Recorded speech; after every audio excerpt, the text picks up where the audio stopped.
प्रसिद्ध लेखक डॉक्टर माधव हैबतकर लिखित विजयरत्न ही कादंबरी आणि अंतरीचे दीप हा ललित लेख संग्रह या दोन पुस्तकांचं प्रकाशन दिनांक 16 डिसेंबर 2025 रोजी नांदेड शहरातील हॉटेल ताज पाटील या ठिकाणी पार पडले.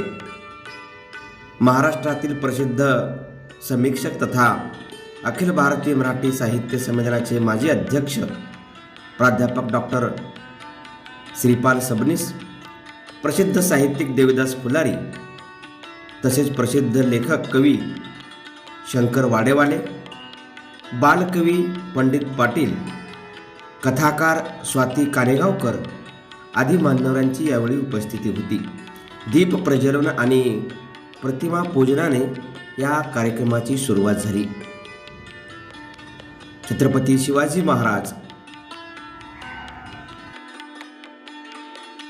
महात्मा ज्योतिराव फुले, डॉक्टर बाबासाहेब आंबेडकर यांच्या प्रतिमेचे पूजन करण्यात आले.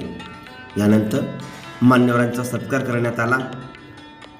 तसेच यावेळी सौ ललिता सबनीस मॅडम उपस्थित होत्या, त्यांचाही सत्कार या ठिकाणी करण्यात आला. मान्यवर देवदास फुलारी यांचाही सत्कार या ठिकाणी संपन्न झाला आणि या कार्यक्रम सोहळ्यासाठी उपस्थित असलेले प्रमुख पाहुणे म्हणून शंकर वाडेवाले यांचाही सत्कार सन्मान या ठिकाणी करण्यात आला.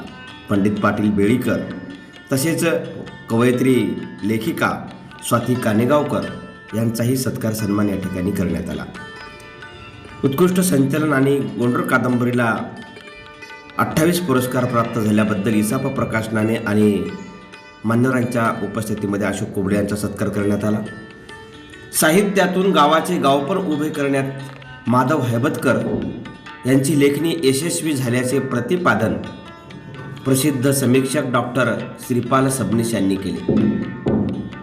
नांदेड येथील लेखक डॉक्टर माधव हैबतकर यांनी कादंबरी आणि ललित लेखनातून समाज व्यवस्थेचे बारकाईने निरीक्षण केले आहे.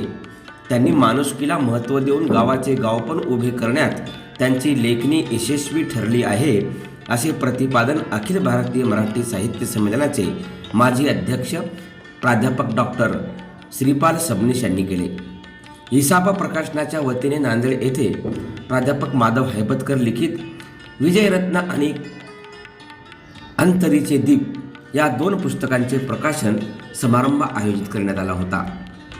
कार्यक्रमाच्या अध्यक्षस्थानी डॉक्टर श्रीपाल सबनीस हे होते, तर प्रमुख पाहुणे म्हणून अखिल भारतीय मराठी साहित्य मंडळाचे सदस्य देवदास फुलारी यांची उपस्थिती होती. या मान्यवरांच्या उपस्थितीमध्ये प्रास्ताविकामध्ये प्रकाशक दत्ता डांगे यांनी यानंतर वरील दोन्ही पुस्तकांचे प्रकाशन झाले. तसेच डॉक्टर श्रीपाल सबनीस यांच्या हस्ते या पुस्तकाचे प्रकाशन करण्यात आले. डॉक्टर श्रीपाल सबनीस यांनी यावेळी आपल्या साहित्यिक आणि डॉक्टर माधव हैबतकर लिखित दोन्हीही पुस्तकावर आपले मनोगत व्यक्त केले.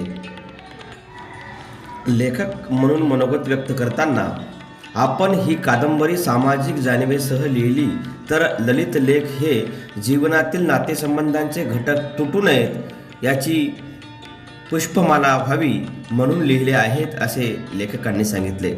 श्रीपाल सबनीस पुढे म्हणाले की हैबतकरांची भूमिका ही करुणावादी आहे. त्यांच्या साहित्यातला विद्रोह हा विवेकवादी आहे. त्यांच्या साहित्यातील चित्र आणि चरित्र हे विधायक स्वरूपाचे आहे, असेही डॉक्टर सबनीस म्हणाले. देवदास फुलारी यांनी म्हटले की हैबतकर हे विद्रोही करत नाहीत, तर समाज व्यवस्थेला माफ करत असतात. लेखक व्यवस्थेच्या विरोधात कुठेही बोलत नाही. पराकोटीची सहनशीलता त्यांच्या 32 वर्षापूर्वी लिहिलेल्या कादंबरीतील प्रश्न आजही जसेच्या तसे आहेत, असेही त्यांनी यावेळी म्हटले.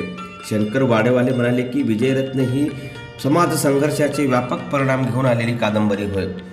कादंबरीतील पात्र ही आपली वाटायला लागतात.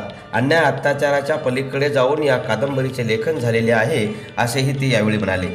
पंडित पाटील यांनी तरुण वाचकांना प्रेरणा देणारी पुस्तके आहेत. अंतरीचे दीपमधील संपूर्ण लेखन म्हणजे उत्तम शब्द सुमने होत असेही ते म्हणाले.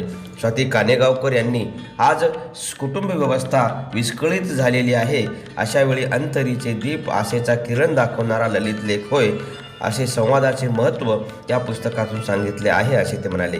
या शुभारंभाचे सूत्रसंचालन गोंडर कादंबरीचे लेखक अशोक कुबडे यांनी केले. कार्यक्रमास अनेक साहित्यिक, ज्येष्ठ साहित्यप्रेमी उपस्थित होते. या सुंदर अशा कार्यक्रमाची दखल अनेक माध्यमांनी, वृत्तपत्रांनी आणि विविध माध्यमांनी घेतलेली असून सर्वत्र बातम्या प्रकाशित करण्यात आल्या आहेत. एकंदर हा कार्यक्रम एक दर्जेदार साहित्यिक म्हणून पार पडलेला आहे. याबरोबरच मी अशोक कुबडे आपल्या सर्वांची अनुमती घेतो. धन्यवाद. नमस्कार.